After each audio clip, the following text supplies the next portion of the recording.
Let's just, excuse me. Oh, sure. Okay. All right, we are 2 minutes early. I just want to say thank you for being here today. We know there has been a lot of anticipation surrounding the Tyre Nicols investigation. As you know, on January 7th, there was an encounter between 29-year-old Tyre Nicols and former MPD officers.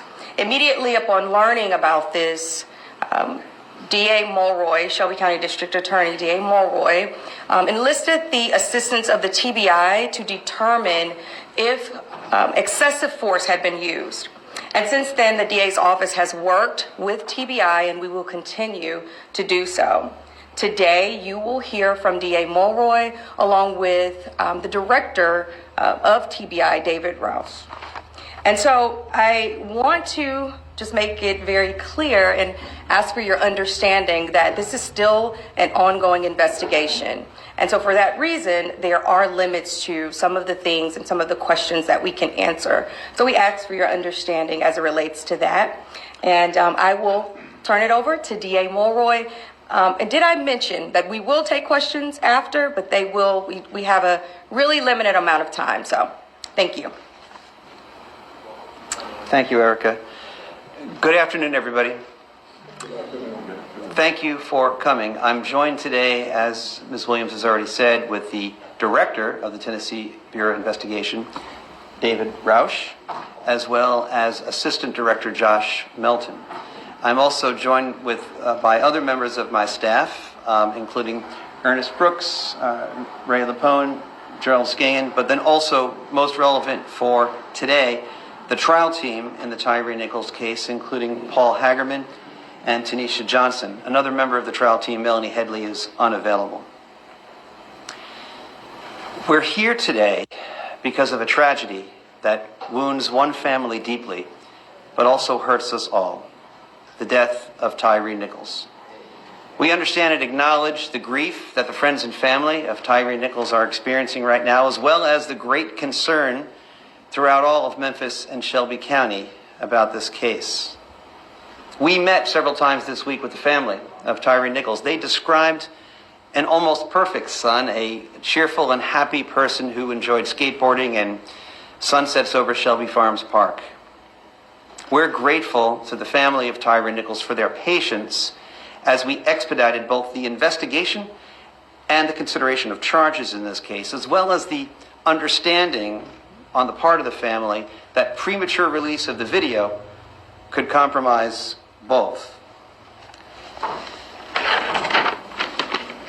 And we did work quickly to expedite this investigation because of the extraordinary nature of the case. Compared to the average investigation and prosecution decisions in a case like this, we worked swiftly, but also fairly, and most importantly, in a way calculated to ensure that we have a strong case. As you might have heard from Ms. Williams, in this case and any other officer-involved fatality case, I immediately called in the TBI so that we could have an independent investigation. I also assigned to the newly created Justice Review Unit within my office, which works independently and separately both from law enforcement and the rest of my staff, to make a truly objective recommendation about whether criminal charges were appropriate. I want to thank the TBI, the Justice Review Unit, and the trial team for working swiftly but thoroughly under very difficult conditions.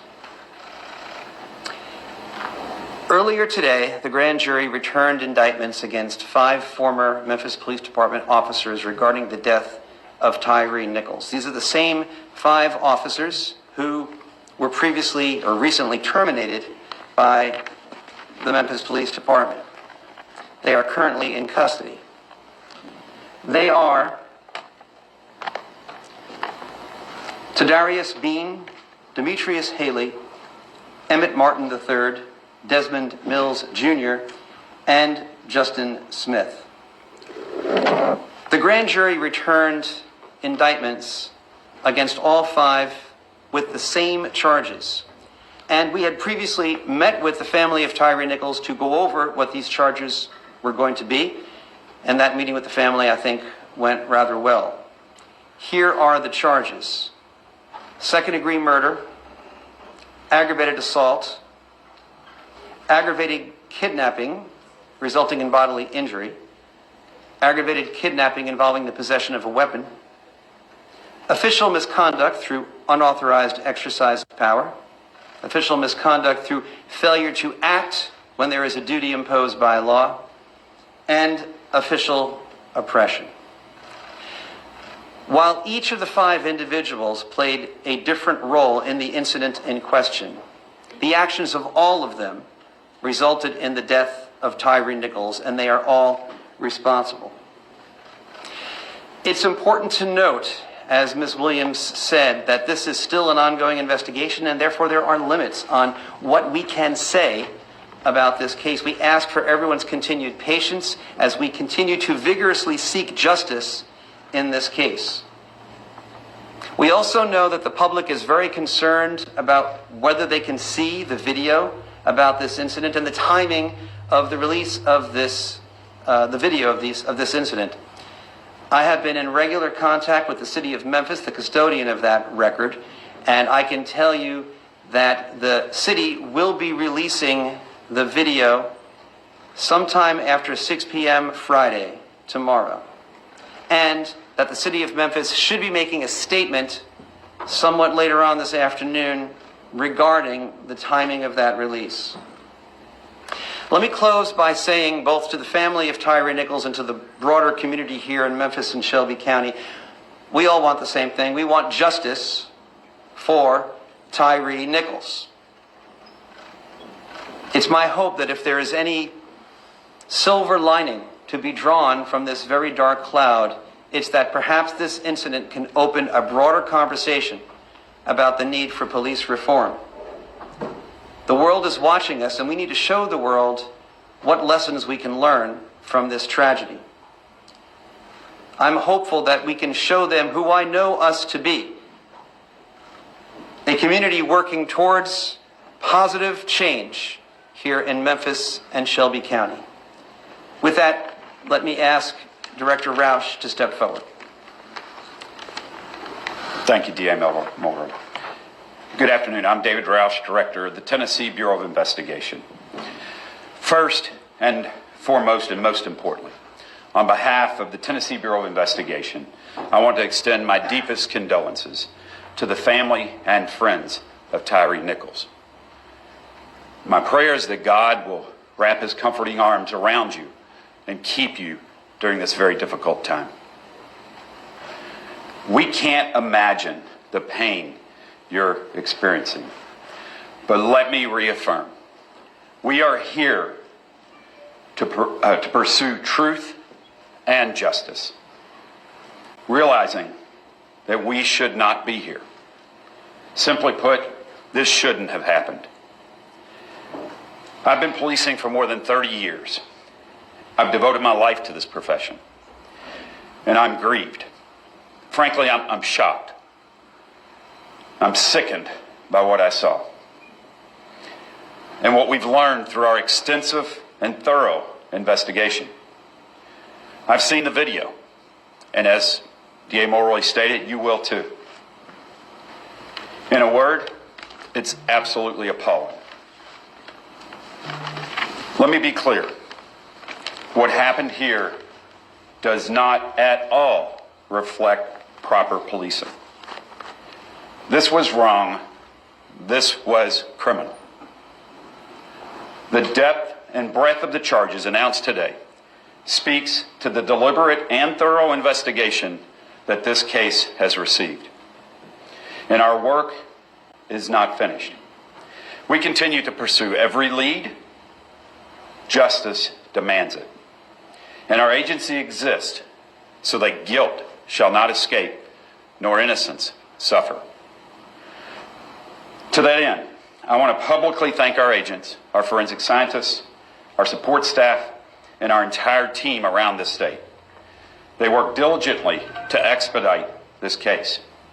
We've worked as hard as we could and as quickly as we could to provide a thorough, independent, unbiased investigative record to allow DA Mulroy and his team to make the most informed decision they could regarding these charges. I also want to thank the Memphis Police Department and the city leaders for their cooperation in this case, which I want to stress is ongoing at this time. Thank you. I'll We'll take a few questions. DA Mulroy, I was wondering if Shimon Prokopes from CNN. And then, and Whitland, let's make sure that one at a time. one and then Yes. two. Okay. And you say the investigation is ongoing. Does that include other officers that were alluded to in CJ Davis's address last night? And also, could it also involve the other EMTs and personnel from the fire department? Nothing we do today or did today precludes the addition of any further charges regarding any of the people that you mentioned. We're still actively reviewing everything. Yes. Sir, thank you. Shimon Prokopes from CNN. We have not heard from the police chief generally give a description of what occurred in the initial stop, any kind of a timeline of what exactly occurred on that day. So I'm hoping perhaps you or the director there can explain to us, just give us as much as possible a timeline of the events. He was stopped. Was this a legal stop? Why was he stopped? And then sort of continue to explain perhaps what happened in the moments after that, as much as possible. Right. I don't want to go into too much detail. And I suspect that all of your answers along those lines will, be forthcoming once you have a chance to view the video for yourself. I know that a lot of this has already been publicly released, but there was an initial traffic stop. We won't comment right now on the presence or absence of the legality of the stop, but there was a traffic stop, and there was an initial altercation involving several officers and Mr. Nichols. Pepper spray was deployed. The suspect, or not the suspect, Mr. Nichols, fled on foot. There was another altercation at a nearby location at which the serious injuries were experienced by Mr. Nichols. After some period of time of waiting around afterwards, he was taken away by an ambulance. Beyond that, I don't really think we should go into any further details. So there was a delay in a call. The police delayed calling an ambulance for. There was an elapsed period of time, but I believe that if you watch the video, you'll be able to make that judgment for yourself. Erica, do you want to? I'm trying to give everyone a chance. But is there a reason the police chief Elise is not here? Preston, CBS News. Is it known if Tyre Nicols had previously known these former officers? We have no information to disclose about that at this time.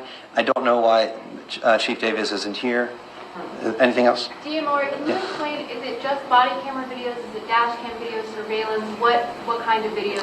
Well, the actual release will be up to the city of Memphis. My understanding is that it'll be a combination of pole cam video, skycop video, and body cam video. We'll take just one more question. One more question. That there will be a review of specialized units within the Memphis Police Department. Two questions. First, were these officers member of the organized crime unit? And second, will your office be involved in that investigation? Well, so I've read in the newspaper that Chief Davis has announced a review of those specialized units. I think that's a good idea. I commend Chief Davis for doing that. I think Chief Davis is committed to, trying to do whatever she can to learn lessons from this incident.